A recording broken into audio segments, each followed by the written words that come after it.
Hello there, welcome to another Gran Turismo 7 video, taking a look at update 1.49, and in particular we're going to be taking a look at the changes to the tyrewear model and asking the question as to whether these changes have fixed the problems that we've been dealing with in terms of strategy for about the last 18 months to 2 years after update 1.20, when Polyphony Digital unnecessarily, in my opinion, completely changed the tyrewear model from what it was in GT Sport and early Gran Turismo 7, which was almost perfect for inducing strategy into races, almost perfect for having multiple tyre compound races.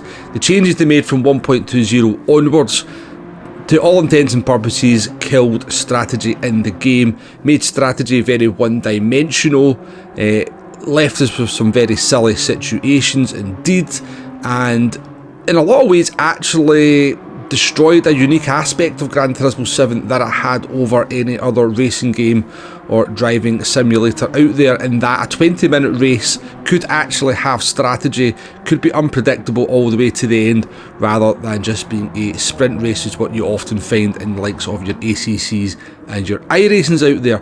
For me, it was Gran Turismo 7's unique selling point, where a 20-minute race was something that involved a little bit of strategy and a little bit more than just driving the car as fast as you possibly could. Now, given I've got a YouTube channel on Gran Turismo 7 built around doing strategy guides for Daily Race C, and in the past I used to do FIA and GTWS guides, the changes that Polyphony Digital made in update 1.20, which in my opinion destroyed strategy, is definitely something that I have gone on about a lot. Just ask anybody that's a regular viewer of the channel. I've got videos out there that kind of basically outlines the history of the tyrewear model, the changes they made, the problems that they introduced, but I'll give you a very brief synopsis. So basically, in the original tyrewear model, you had soft, medium and hard tyres.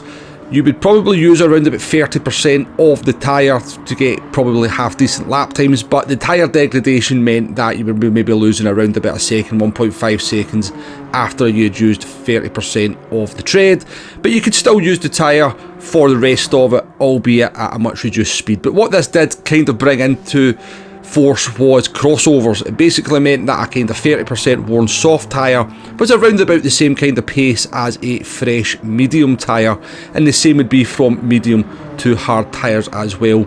The changes that they made basically made the tyres perform too good for too long, and we are in the current state where an 85% worn soft tyre would still match a 100% fresh medium tyre.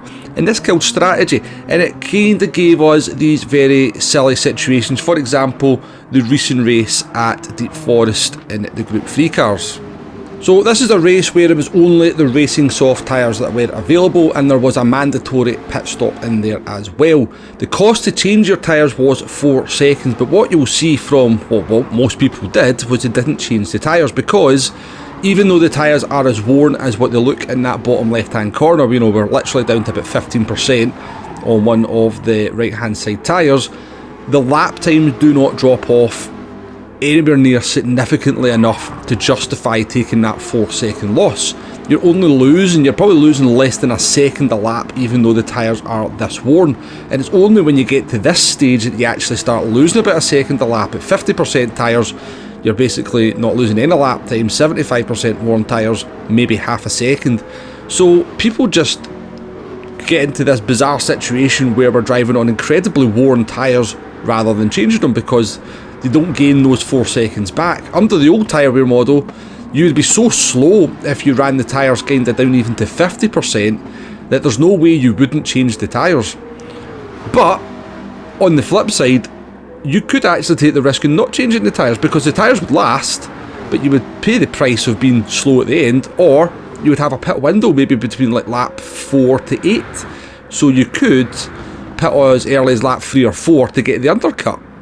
With this new tyrewear model, or the kind of changes they made after 1.20, we lost a lot of that, and we ended up with these situations where people just don't change the tyres and would rather drive on completely worn tyres rather than take a 2-second, 3-second, 4-second loss in the pits. And that's not to mention the fact that we also lost multiple tyre compound races because of this issue as well.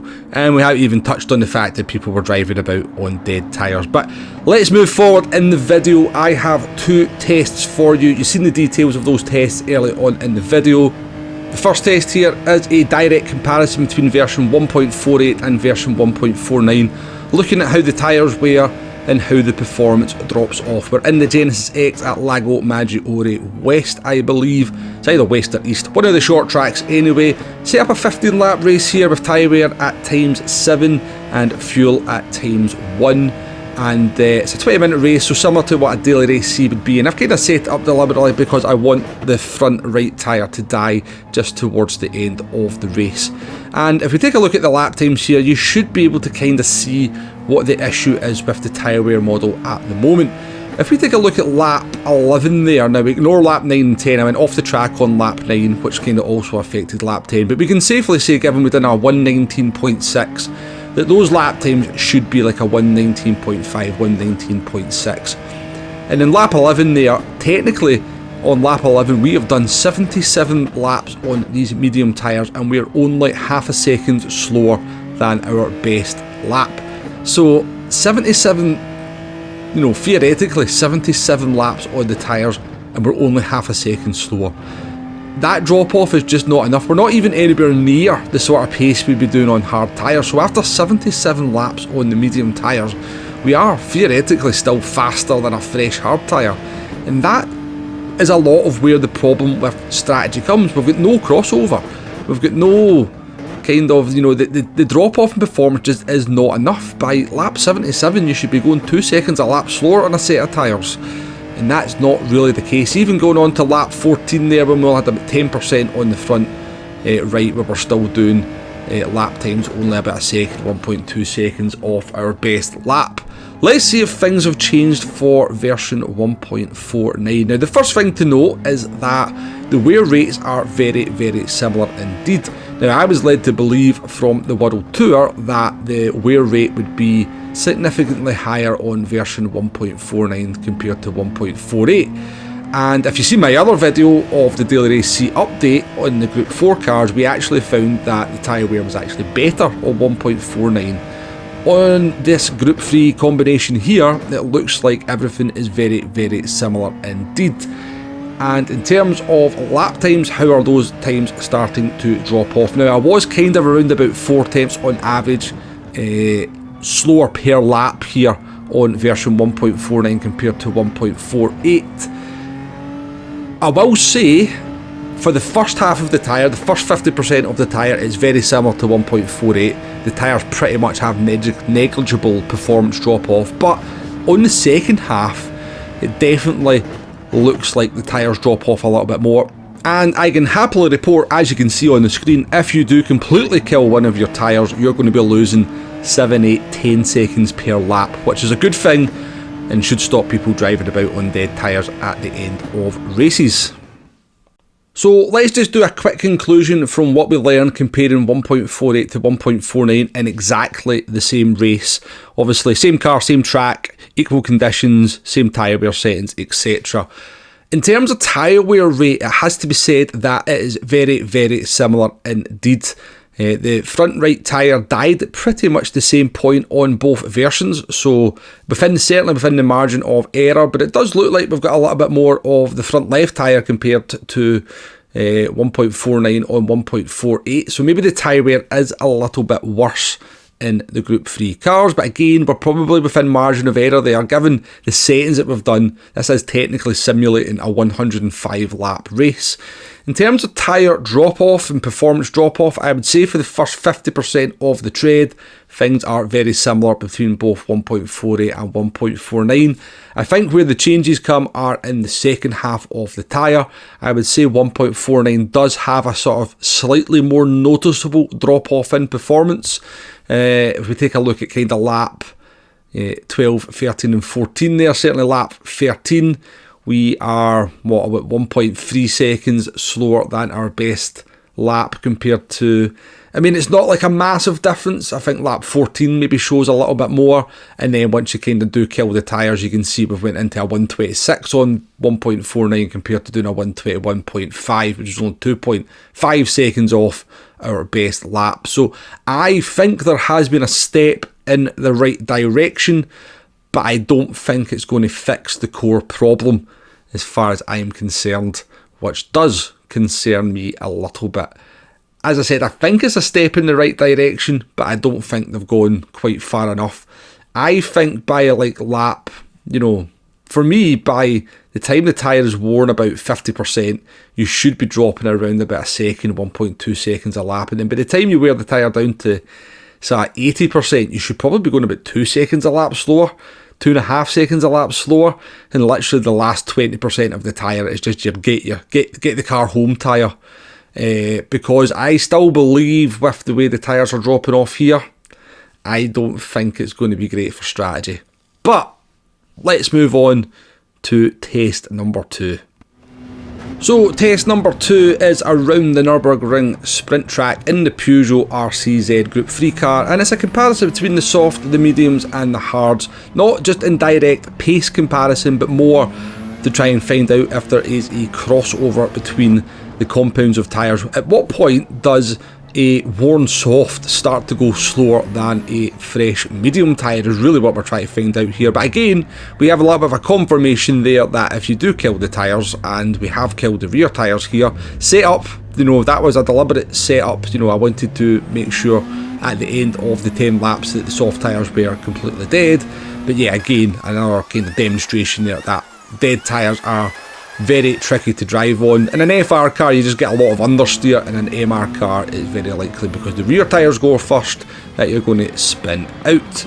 But that was our 10 lap run on the soft tyres. Moving on to the medium tyres here, you can see that we were maybe at worst worn the rear tyre there on the left hand side down to about 50%, and our 10 lap run on the hard tyres, which I will actually say the wear between the mediums and the hard is not that different. I've just noticed that there. I never noticed it at the time, but obviously we're not getting into the 50% market on the hard tyres, so it just keeps performing.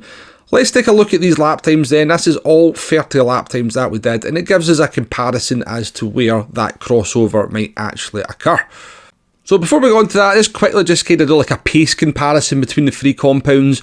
Now, Nürburgring Sprint has 10 corners. It's about a 1 minute 30 lap here. I would say there's about, if we take a sort of average of the laps here, I would say there's about maybe 8 temps between the soft and the mediums, 7-8 temps between the soft and the mediums, and maybe about 8 to 9 temps between the medium and the hard tyres. I think that's probably fairly similar to what it was before 1.49. I've not got a comparison test, but I think that would certainly be within, pretty close to what we had before. Maybe a little bit closer, but I wouldn't want to kind of place any money on that. But that's kind of about the, but 8 temps between the compounds over a kind of 1 minute 30 track with 10 corners seems to be around about where it's at. In terms of crossovers, so where does our worn soft tyres start to get matched by the medium tyres? Now remember, because of the way the tyre wear works, the medium tyres, even though they're worn over the course of the 10 laps, they never really, until about maybe lap 9 and 10, never really started to lose any performance. And you can see lap 6 there between the soft and the mediums. We do a 128.9 on the soft tyres, and we've also done a 128.9 on the medium tyres. So there is a crossover there. The soft tyres are probably worn about, 60% at that point? Maybe a little bit more. We did run out of soft tyres on the last lap, so maybe about 65% worn. Lap 7 there, we have a similar lap time once again, and then on lap 8, the medium tyres actually go faster than the soft tyres. Or certainly if we look at lap 9, they're in the same kind of ballpark figure, but we still need to consider that the data is telling us that a 40 lap old soft tyre is still as fast as a fresh medium tyre. And part of the bigger problem of that is that even though the tyre could be 40 laps old and still match the medium tyre, a 50 lap old soft tyre is completely dead and utterly useless. So there's two problems. One, the crossover doesn't come quick enough, and two, there's a finite life to the tyres now, rather than kind of in the old way, the old tyre wear model, you would never run the tyre over 50%, because at 35%, you were going so slow compared to a fresh tyre, and even a fresher tyre of a harder compound, that you would change the tyres. And if you did run them to 50%, it was only just to get the car home at the end of the race. So yeah, I think things are very similar to the way they were before. I think there has been a step in the right direction, and really the only kind of proof in the pudding is going to be the races going forward, the daily races going forward, and then hopefully we'll get some more multiple tyre compound races to try and see if the problem has actually been mitigated to an extent. For me, the core problem still exists, but at least with the tyres dying completely at the end, it should see a reintroduction of the multiple tyre compound races, because we shouldn't have people driving around on dead soft tyres at the end of the race. But yeah, I've thrown a lot of information out there. Hopefully you get the point I'm trying to make. It's a very hard topic to actually narrate, to be perfectly honest with you, and to try and get your point across.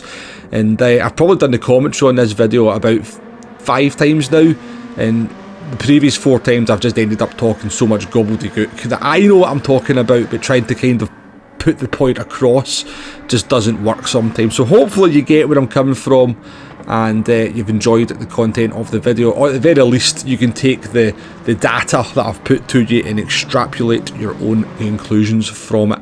But yeah, I do appreciate if you've made it to this point of the video. Thank you very much for watching. I'll catch you in the next one. Goodbye now.